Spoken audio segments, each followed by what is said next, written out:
guys and welcome to MotorBeam. This is a Triumph Street Triple RS and this is how it sounds.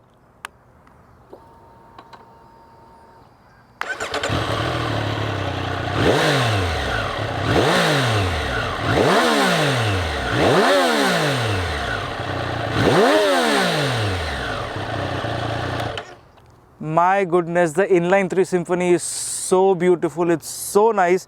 I am especially thankful to Mr. Tarandeep who gave us a chance to ride his motorcycle for a review. So before we begin, subscribe to MotorBeam and don't forget to hit the bell icon, yeah?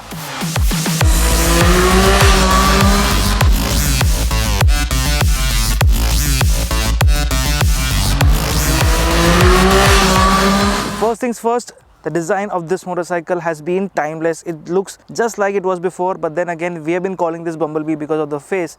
Now Triumph has got this color, the yellow shade, and it actually looks like Bumblebee from the front to the rear. It has such clear lines and overall the tail is so sharp. It reminds me of the older Street Triple with the grab rails coming in and all of that. But then again this Street Triple RS is just amazing. This is not the shield that I have. This is the seat that we get as standard plus a cowl with the RS. So you can actually keep it a single seater as it is, or use the cowl or put the seat back in. I'm just putting the seat back in over here and keeping the cowl aside because I want to show you guys the ergonomic triangle for the rider as well as the pillion, because I have a pillion with me too. Joel, aajao. Do you mind holding this please? Yeah. So the seat height of this motorcycle is 836 mm. The cushioning is decent, not too hard, not too soft, but over here where your bum sits, it's decently soft. So it sunks in a little and you find it comfortable, but 836 hai for a person who's 5'6", it will be a little tiptoeing, and I'll show you guys how. Swing my leg, super easy, and you can see that I am tiptoeing right now. Joel, aajao.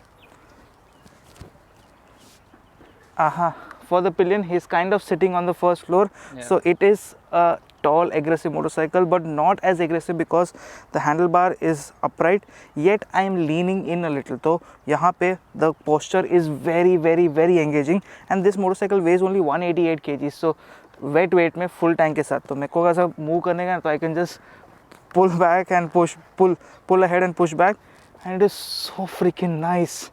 Ergonomically, this is the best motorcycle you can ever get for your money. True? True. What blows my mind is that this motorcycle is so tight yet so perfect for an average heighted rider like me, because I sit so well. The tank is 15 liters, yet I can lock my leg without having any problems at all. When I hold the handlebar, it feels light yet engaging at the same time. And then again you get adjustable levers which are standard. Bar and mirrors, which I felt were useless, but then again when I started using it, they actually show you what's behind. So if there's someone who's trying to overtake you, which is highly unlikely, you can actually see them. And then there is the equipment that is there on this motorcycle. Number one, the suspension. You get Showa 41mm forks up front and Öhlins at the rear. Both the suspension are adjustable for preload, compression as well as damping, and that is something that is so nice that you can customize each and every feel coming from the tires to the handlebar to your back, so you can ride it the way you want it. There is one problem, however, that the handlebar is placed in such a way that yahan pe if you want to change the tension, compression, whatever, you won't be able to do it directly. You will have to take the handlebar off, and uske baad hi probably feel ho payega, kyunki it is sitting, the adjusting screws are sitting right below the handlebar pipe. For the rear, not much of a problem though. Let's talk about the accessories that Mr. Taran has put on his motorcycle. Number one are the hush puppies. These are the grips that are very comfortable. I like it quite a lot. Then there are these flowing indicators. They look sleek and nice. Protectors everywhere for the frame, for the engine. There are bobbins on the wheels as well. And then there is this tail which has been changed from the stock. There are a few things which I don't like on this motorcycle. Number one being that the seat space for the pillion is not too great. There's a ton of wind blast when you ride this motorcycle a little fast. And then the headlight works in a Kanya fashion. So basically when you turn the low beam on, it's just one, and when you turn the high beam on, it's the second one. So that is something that I don't appreciate as much. Agar dono chalu rehta, dono ka high beam low beam function hota, so it would look quite nice. Even now with the update, that thing has not changed. However, the cluster over here gives you a ton of information. It is filled with details. Come close. You start out with the twin trips with average riding time as well, and then there is a tachometer in numbers. There's a lap timer too, and a contrast selector which is basically day or night. With the multiple colors then coming in, you get multiple screen types as well, which changes the layout drastically according to the one's liking. I want to talk more about the performance and dynamics and all of that, but you know what? Let's get to riding right away.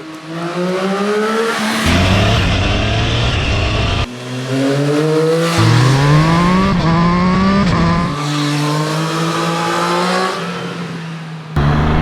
we are now riding the Triumph Street Triple RS, and first thing I have to tell you guys is that this 765cc inline 3 motor produces close to 130 bhp, 128 to be precise.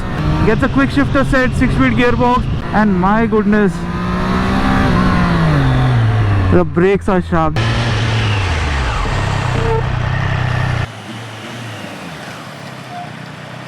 310mm disc at the front, 220 at the rear, with Brembo Stylema calipers. It's just maddening the way this motorcycle rides. You can't really go wrong with this because it just rides so well. The suspension, however, is on a stiffer side, but as I said earlier, you can adjust it the way you want it. The preload, compression, damping, everything can be adjusted over here.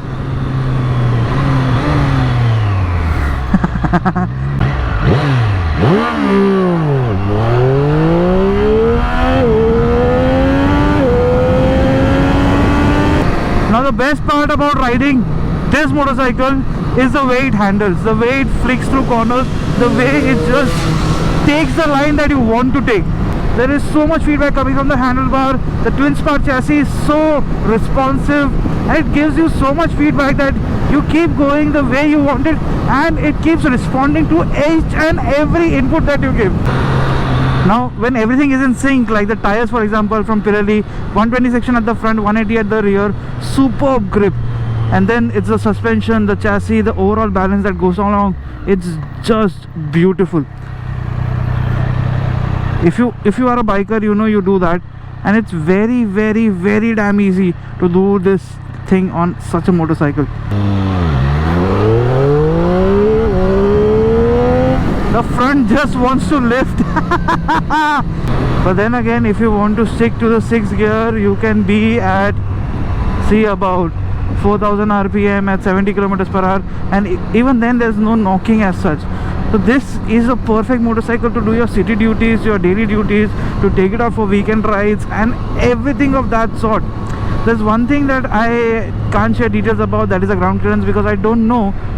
Triumph does not share it. It's not there even on the website, and it's a common thing that Triumph does not share ground clearance numbers for any of their motorcycles.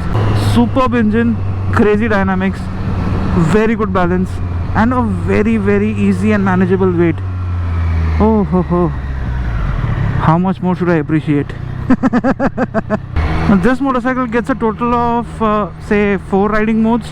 Like if I go to select, there's sport, there's track, there's rain, road, and there's a specific rider mode also, which I can't really engage right now, I suppose. But then the 5th mode is customizable, so you can customize the ABS, you can customize the throttle map, and you can customize the traction also. In the rider mode, I've kept the traction at track mode, and then I've kept everything else at road and the way I like it. So what happens is, in that you can put down power, you can keep the traction low if you want to pop some wheelies, and this one does lift like crazy, and it's a very controlled lift with very soft landings. I couldn't believe that this one could do it so well. There might be some vertical shots of me doing it.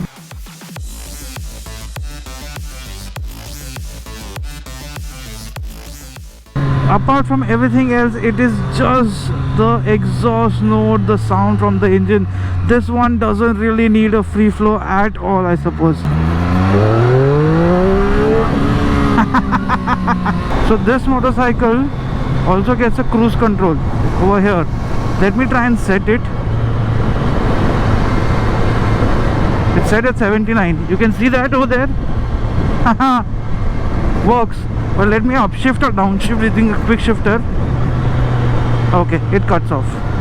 So yeah, the cruise control works, which is an accessory that comes for about 30,000-35,000 rupees. That's been added over here, and it's definitely useful if you're going the distance. Nice.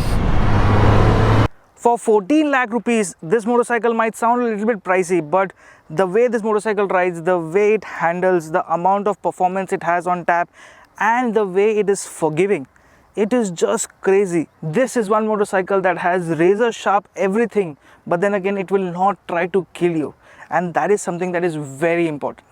Yes, it is a bit pricey, but then again, there is a price for quality, and I can actually see that over here.